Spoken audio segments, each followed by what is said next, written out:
On today's episode of Locked On 76ers, Patrick Beverly, Mo Bamba, introduced to the media and the city on Monday.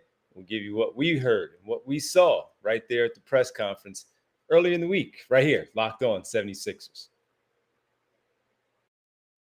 You are Locked On 76ers, your daily Philadelphia 76ers podcast. Part of the Locked On Podcast Network, your team every day.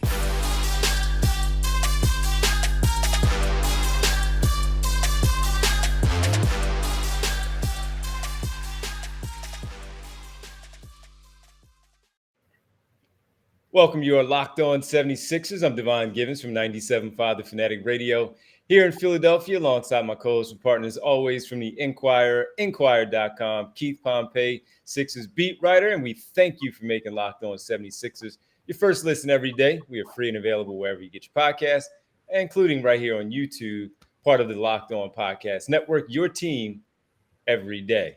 What's up, Keith?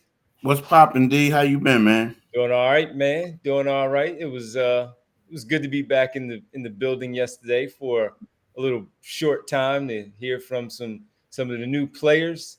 So we'll get into those guys in a little bit, talk about them, talk about both Patrick Beverly, what he had to say, speaking about James Harden, how much he loves him and wants him back. I actually thought his press conference was pretty good. And then Mo Bamba, what he had to say. You were there for that one. I had to exit the building. And later on, we'll talk about Damian Lillard, James Harden, the latest on the trade front, which is basically, is Damian Lillard holding up things as you wanted to talk about? We'll get into that right here on Locked On 76ers. Keith, first off with Patrick Beverly, again, since I happen to be there with you and others, I thought he was pretty good. You know, I had my questions about the signing in general because of just the age and all of that, and maybe had some other guys that I liked for a backup position. But he talked a good game yesterday. And he started for the Chicago Bulls after being let go by the Los Angeles Lakers. Started a lot of games for the Lakers as well, but helped out that Chicago Bulls team the way that he did. In this role, he's not going to be a starter. He's going to be a backup. So maybe it is a good pickup. Seems like he feels like he has a lot left to give the game coming in on this one-year deal. But for me, I just thought overall, I thought he presented himself really well. Clearly, you know, a veteran speaker, one we know who likes to talk on the floor anyway, and also let his game do the talking along with backing up his actual verbal talking. But all in all, I felt like his press conference was a good press conference. Where sometimes we go into these press conferences and they say nothing. But he came in there and he said stuff. He felt like he was coming into a good situation. Of course, top 3 team in the NBA record-wise, the relationships that he has with a lot of those players on the team already, knowing that he's playing with an MVP of Joel Embiid. And then he mentioned that one piece too, Keith, about James Harden, about how he loves him and wants him to come back and all of that stuff. So your overall thoughts on the press conference in general, and then, of course, the James Harden tape. You know, I thought it was actually a great press conference because I didn't know what to expect. Like, you know, you hear people talk about Pat Bev, you hear him talk about him, you know, when he was with the Houston Rockets, you hear about him when he was at the Clippers, and then certain people say, he changed a little bit. Like, you know, he became like this different guy. Well, he was real personable, professional, and it was funny. One guy you were there, one guy didn't ask a question. And he said, at the end, don't be afraid, man. Always come up and ask me what you want. You know what I mean? No. So I you know, it was kind of refreshing. I mean, you know, Pat Bev is who Pat Bev is. Like, we talk about basketball and he's 35. So when the person is 35, you know, you look at it and you say, is he going to give the city of Philadelphia or the Sixers and show us, the media, the things that he did before? And there's a good chance that he probably won't, at least not to that high level, right? But the thing that stuck out to me yesterday was leadership qualities. Like, he was the first guy since Nick Nurse who basically said, we know what this is all about. Everybody talks about a championship, but we got to get to the Eastern Conference Finals first. And he said, collectively, we got to bring it all together. Like, he said all that. So to me, it's like, here's a guy that knows what he's here for. Now, the one thing that I think that, and I hate to be speaking for him, but he was a huge piece in Minnesota, they saying, going to the playoffs, right? The playing games. Everybody saw him tearing up with the emotions, and people made memes out of it, joking and all that. But I honestly think that he thinks that he came here to show some leadership to make sure this team gets out of the second round. And I feel like he's bought in with that, right? Now, again, basketball wise, 35. He says he's in good shape, but we'll see it. But I have to say that I was a little bit impressed with him because, I mean, and who knows, things could change. But the way that he delivered himself and the way how open he was with the media, I was extremely impressed.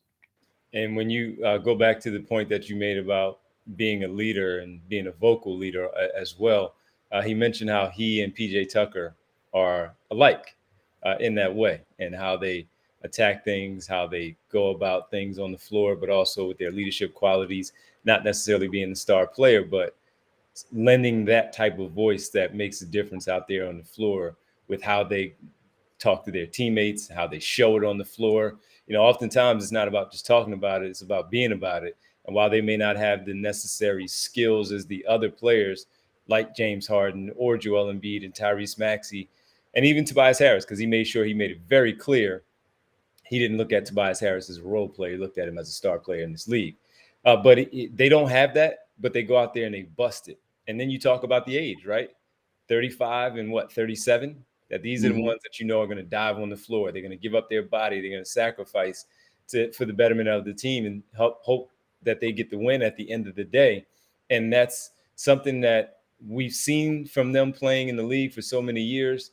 And as you mentioned, how he delivered it and how he sounded yesterday, where he explained what the goal was. And yeah, you're right. He said it simply, we got to get past the second round. We all know it. Everybody's seen it around the league. Got to get past the second round. The ultimate goal is the championship. But in order to get to the championship, you got to get past the second round first to get to that championship. So that was interesting. You're right, because Nick Nurse said the same thing, except for Nick Nurse delivered it differently by saying that stuff doesn't mean anything to me right now because I just got here. We have to move on from that. But the message to what you just laid out there, again, similar to what Pat Beverly had to say. Your thoughts, though, on his James Harden speak? I didn't expect much of anything different than what he said about the James Harden piece, but he did make it very clear that he wanted James Harden to come back. Yeah, he said what you expect him to say. And then also, like, one thing is, think about it. When he went on ESPN, I want to say last summer, he was on there, or whenever it was. When he was the guest analyst. Yeah, when he was the guest analyst. It was one of those things where it was one of those things where it was one of those things where he, no matter what anybody said about James Harden, no matter what they said about him, he came back and was extremely complimentary of him. He would not let anybody say anything bad about James. I think the one thing that stood out was him saying that he deserves another max contract. Yeah, exactly. I mean, something like that, yeah. So when you hear stuff like that and you ask him a question, he's going to praise James, right? The thing that stood out, and he's right, he said, like, we were backcourt mates in the NBA for 5 or 6 years. And it's right. They were before he got traded, they were to start. Well, actually, he was there for 5 years. He started his second year. He was the starting point guard for 4 years. Mm-hmm. And James was the starting 2 guard at that time, right? In Houston. In Houston. He said their moms are best friends, right? And they became close friends. So, of course, and yeah, part of the reason he is here. Now, when you think about it, it could impact it because he could be like, look, James, we all here together, bro. We know the situation is bad. Look at it. I'm on a 1-year minimum deal. You're on a 1-year deal. Let's get this championship that we always thought we had to get. Let's go do it. Let's do this thing.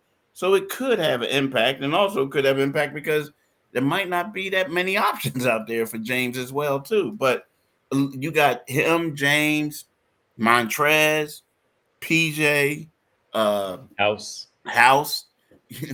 They got the young boy Paul Reed. That you got the Anthony Melton. So it might be a pretty good circle for him. But yeah, you're not you can't come away surprised or and I'm not saying you can put stock into it, but the thing would have been like the major headlines would have been like if he said, "Yo, get him out of here. He lost it." Da da da. You expect him to say, "James, come back," and I'm pretty sure they already had that conversation. You know what I mean? So Oh, you for expect, sure. Yeah. yeah. Yep, absolutely. Well, interesting press conference, good press conference from Patrick Beverly. The Mo Bamba part of things. I was not there, so a lot of what you hear will be from Keith. I'll just give my thoughts on things. Mo Bamba talking about similar situation, coming in on a 1-year deal, a younger, much younger player and a lottery pick, and he's coming in here now to be a backup to Joel Embiid. Where did his minutes fit in? How does he now battling for some minutes behind Joel Embiid with Reed, Montrezl Harrell, Mo Bamba? We'll talk about his introductory press conference next, right here on Locked On 76ers. But as we are here in the summer, and we are trying to make sure that we stay cool and have a good time for the summer months before things look, nobody's off of work, but we know what the summertime is, a little more travel, things of that nature. Well, you're going to spend a lot more money and oftentimes because of what you're trying to do for yourself, for your family, for your kids. Well, just like cookouts and barbecues and things of that nature, where picking up burgers and hot dogs for a summer barbecue, you're already doing it. So why not get cash back for it? With Ibotta. I'll tell you about our friends at Ibotta finally taking that summer vacation. You've been planning but dreading buying all of the necessities before you take off. Well, it's time to stop spending your hard-earned money without getting anything in return. That's where enter Ibotta. Yes, Ibotta gives you cash back on hundreds of grocery items, from produce to personal care to pantry goods. So you can make sure you're beating inflation no matter what you're purchasing. Either link your loyalty account or upload your receipt after you shop and you will get cash back. Simply that easy. You can earn cash back on hundreds of online brands and retailers too when you start with Ibotta, including Lowe's, Macy's, Sephora, Best Buy, and more. You need something for that plane, right? You got to go to Best Buy, save some money to get that new pair of headphones, and make sure you do that with Ibotta. Ibotta apps give you opportunity off. Other apps give you opportunities and to get points that don't amount to much. Well, with Ibotta, you get real cash back that you can cash out to your bank account, PayPal, or gift cards. Love this part, right? Right now, Ibotta is offering your listeners $5 just for trying Ibotta by using the code LOCKED when you register. Just go to the App Store or Google Play Store and download the free Ibotta app and use code LOCKED. That's Ibotta, IBOTTA, in the Google Play or App Store, and use code LOCKED. Welcome back. Locked On 76ers. We thank you for making Locked On 76ers your first listen every day. Every dayers. Tomorrow on the show, we'll update you on the latest of what's going on with the Summer Sixers as we are getting into the middle part of the month. And the 76ers still do have 2 open roster spots. We'll get into that a little bit as we go along. But Keith, Mo Bamba, the other free agent pickup, name value is there with Mo Bamba. Hasn't lived up, though, yet to his lottery selection originally with the Orlando Magic in 2018. I believe that was his draft class. Moved on this past season at the trade deadline in February to the Los Angeles Lakers. Spent a little bit of time there. Did not play much in the postseason. And while he did have some money left on the books, they eventually did not give him that money. They removed the qualifying offer from his salary, making him an unrestricted free agent. That's how he ends up here in Philadelphia. Very, very talented big man at 7 foot, a young big guy, as we've talked about when we mentioned the signing and everything that dropped. But what stood out to you in terms of what he had to say in his introductory press conference on Monday? I mean, the one thing is, this was also something that you kind of figured he would say. Like, he talked about Joel Embiid. Joel Embiid is a mentor of his, and he helped him out through the draft process, and they would communicate when he was with Orlando at certain times, talk over the phone, give him advice and stuff like that. But Joel Embiid is part of the reason why he's here. Him and, believe it or not, Pat Bev, right? So, I didn't know the Pat Beverly part. yeah, he reached out to Pat Bev too, and said he really wanted to play with Pat Bev. Yeah, believe it, he really wanted to play with him. So the thing is, the thing is, when you look at it, Mo Bamba can shoot the rock. He shot 39% last year with Orlando. He's also an elite shot blocker. And he was talking about how, he thinks that in certain lineups, him and Joel can play together just because Joel is so versatile that he can do a lot of different things. And when you think about it, it is true because, and I'm not saying you start them, not at all, but I'm just saying you can go big with them, and that will allow Joel to roam the paint, and you still have somebody down there grabbing rebounds, and Mo Bamba can shoot. But another thing that stood out to me, not to be real like long-winded and keep talking about it, is that he admitted that, but he said the biggest misconception of him is that he doesn't love basketball, that he does love basketball. And I'm here to tell you, a lot of people say that this guy does not like basketball. They think that he's just a 7-footer with a 7'10" wingspan who it was just easy to him, but he doesn't love the sport. That's what they think. And for him to say that's the biggest misconception, you know, that lets you know that he knows what's being said, and let's see if he can change that opinion of people. And I think signing a 1-year deal for a minimum when you could have had 10 million from the Lakers and they refused to give it to you, they waived them. This is a big year for him to prove how much he loves basketball. I appreciate him coming right out and saying that because, as you know, as I know, and that has been the knock on him, that he just simply does not love the game. He's just a big guy who could play it, came to him very easily, as you mentioned, and he's just out there. He's done some stuff. We remember the 28-point, I think it was 28-point outburst in the first quarter against the 76ers a season ago, where he went off on the Sixers and Joel Embiid in the first half while still a member of the Orlando Magic. Now, in the second half, the adjustments were made and they shut all of that down. But the capability is there. And that's the thing. But I do appreciate him saying out loud about what most people have heard now is that he just does not love the game. The fact that those two guys can potentially play together is big. I'm intrigued by the Nick Nurse piece of things and the offensive side of whoever's going to be his offensive coach and how they decide to go forward and using these two out there on the floor at the same time. And Nick Nurse as a defensive coach, what he might want to implement with those two out there on the floor at the same time. So that part is intriguing to me because I do want to see it. And look, we still have an 82-game schedule to go through before we get to the second round, as Pat Beverly was talking about, for them to get past that and advance to the Eastern Conference Finals and the NBA Finals ultimately. But for the 82 games and the coaching, the X's and O's and those types of things that intrigue me as a basketball fan, I want to see what he does. I want to see how he goes with the Twin Towers lineup.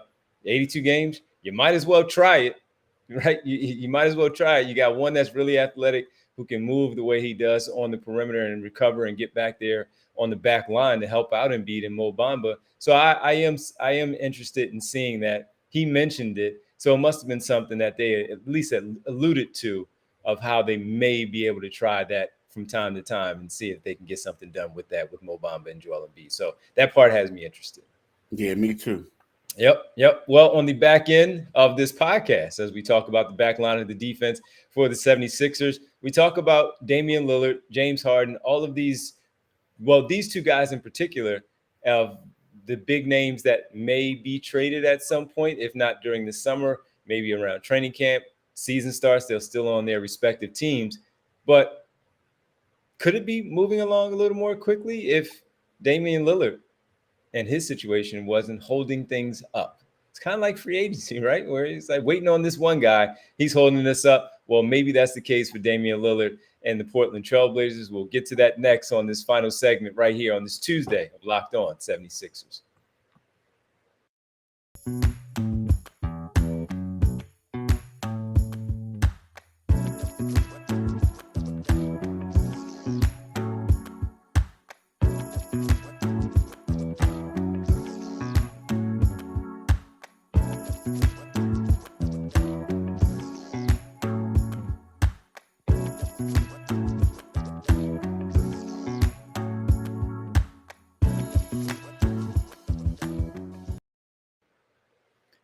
Welcome back to Locked On 76ers. That is Keith Pompey. I'm Devon Givens here in Philadelphia. Keith, this one just simple. Is Damian Lillard and this trade request or demand holding things up for James Harden and anything else that might happen this summer? Yeah, I think it's holding it up for a lot of things because, I mean, I think that's going to be the real domino to fall, right? I said cliche, but I was about to say pardon the cliche, but yeah, I think that's going to be the big one because, like some teams who probably want them, they want to know what's going on because you don't want to give up certain assets that you have and then find out Dame saying, hey, I just want to get out of there. I don't care where I go. And then it's like, oh man, I just traded away James Harden and I could have had Dame. you know what I mean? So, so I think, yeah, that's the thing that's holding it up. And it's kind of crazy because, Joe Cronin, the executive, I've never seen a guy basically in Summer League have a presser, it seemed like, with national reporters and everybody, a sit down. Normally you see him, standing and people corner him and they'll get him and he'll say something. But this one seems like, all this stuff is coming out from Dame's side. And we're just here taking bullets. We got to get a message out. And it felt like the message was this could take months. And we know what Dame, we're trying to do right by him. But at the same time, we got to do something. We got to help our franchise move forward. But yeah, this whole thing, I'm not saying it's a mess, but it's kind of like crazy. You know what I mean? It's like he wants out. You say you're going to help him, but at the same time, Miami is like, I'm not trying to give you what you want. I mean, think about it. Dame wants out, but he wants to play with Bam. He wants to play with Jimmy, and he wants to play with one of the twins, right? So it's kind of like, okay, well, who else is on the roster that we can take? Oh, you can take Tyler Hero, but they don't want Tyler Hero. So it's kind of like Miami is like, nah, y'all can't have nothing, bro. Take these nickels, you know what I mean, for the $1 million we're going to get back. I'll give you a nickel for $1 million in exchange. So this whole thing is crazy to me, D. Yeah, it's one of those deals that we have going on right now with the star player who wants out of a situation. And now we have to wait and see how it all plays out because, yeah, it's going to be something. It really is going to be something to dragging on. Joe Cronin also, he took the Daryl Morey stance too, Keith, where he said that this may drag out. This is going to take some time because we have to figure out and make sure we get the right thing in return for us. So I get the sense that this is going to take a while, and you figured that they can get into some discussions while they were in Las Vegas, Miami, and Portland, maybe hash some things out.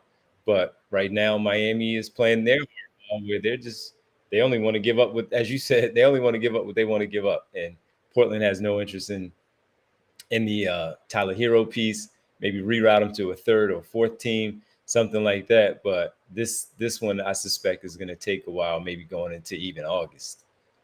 Yeah, it could. I mean, yeah, a lot of stuff. Like right now, they got time. I mean, you got time to, you would love to hurry up and get it over with now, but you got time to get what you think you can help. Can help you become a better player. A better franchise. You do. I mean, they're loaded at wings and guards right about now. You know what I'm saying? They need some other help. They need some fours. Maybe a bona fide, solidified small forward who can play other positions. But, you look at Anthony Simons, you look at the guy they drafted last year. Aiden Sharp. Yeah, you look at him. You look at I look at them and I just look at them and think that they're going to all start together. Sharp, Henderson, and Simons. That's going to be your trio. I think. Yeah, exactly. So when you think about that, then you understand when they come out and saying, "Well, we don't really want Tyler Hero." Like, look at these dudes we have. And then for me, I'll be honest with you, and like you say that, like, are they looking at Maxey as a good fit? I mean, no, he's not a good fit either. So so it's kind of like you might be able to do a three-team and three-team trade and maybe send Tobias out there. He would probably be a good fit, but will he really? Because now you got Jeremy Grant. So, and then you also have Matisse. So it's tough, man. Like, you would expect Matisse to start though because of the money he's making. That's a good point. I forgot about Matisse. So maybe Sharp does in fact come off the bench. Simons and Henderson in the backcourt with Matisse side with Jeremy Grant and whoever's at the 5, because Nurkic is probably on his way out with Damian Lillard. It seems like that's part of the package too. They want to send him out.